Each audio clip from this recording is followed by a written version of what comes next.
দেখুন বন্ধুরা, এই মুহূর্তে চাঁদাবিলা রেঞ্জের যে সরিষা বিল রয়েছে ও তিল বিল, সেই তিল বিলের উপর দিয়ে যাচ্ছে সেই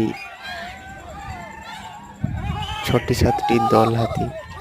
দেখুন, এই সেই ভিডিও।